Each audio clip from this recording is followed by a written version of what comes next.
आकाशवाणी नागपूर हेमांगी कुलकर्णी आपल्याला ठळक बातम्या देत आहे.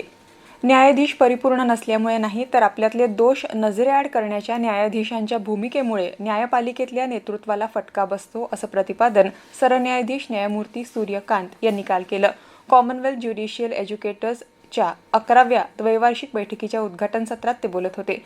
या संस्थेच्या सदस्य देशांमध्ये न्याय प्रक्रियेचं शिक्षण, वकील आणि न्यायाधीश यांचं एकत्रीकरण करून कॉमनवेल्थ अपेक्स बॉडी स्थापन करावी अशी आग्रही सूचना त्यांनी केली.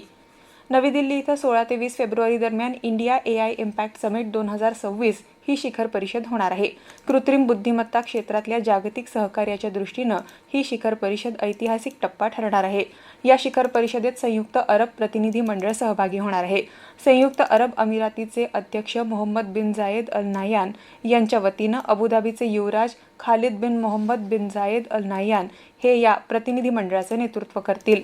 राज्य शासनाच्या विकसित विदर्भ दृष्टिकोनानुसार आणि मुख्यमंत्री देवेंद्र फडणवीस यांच्या पुढाकारातून गडचिरोली जिल्हा इथं नीव प्रकल्प राबवण्यासाठी जिल्हा प्रशासन आणि प्रधान संस्थेमध्ये सामंजस्य करार करण्यात आला.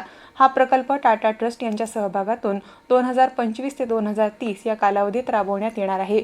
या माध्यमातून सुमारे 15,000 ग्रामीण आणि आदिवासी कुटुंबांना शेती, जलसंधारण, वन आधारित उपजीविका आणि पशुधन विकासाचा थेट लाभ मिळणार आहे. अकोला इथं नरनाळा निसर्ग पर्यटन महोत्सव उद्या अर्थात 15 तारखेपासून ते 17 फेब्रुवारीपर्यंत होणार आहे. महोत्सवात साहसी खेळ, वन पर्यटन, सांस्कृतिक कार्यक्रमांसह 17 फेब्रुवारी रोजी सकाळी 10 वाजता भव्य कवी संमेलन आणि मुशायऱ्याचं आयोजन करण्यात आलं आहे.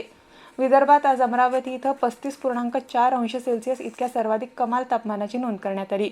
विदर्भात एकंदर किमान आणि कमाल तापमानात सातत्यानं वाढ नोंदवण्यात येत आहे. T20 क्रिकेट विश्वचषक स्पर्धेत आज संध्याकाळी अहमदाबाद इथं ड गटात न्यूझीलंड विरुद्ध दक्षिण आफ्रिका यांच्यात सामना होणार आहे. स्पर्धेत काल ब गटात झालेल्या सामन्यात झिम्बाब्वेनं दिग्गज ऑस्ट्रेलियावर 23 धावांनी मात केली. याबरोबरच हे ठळक बातमीपत्र संपलं. यापुढील ठळक बातमीपत्र रात्री 8:42 ऐकता येईल. नमस्कार.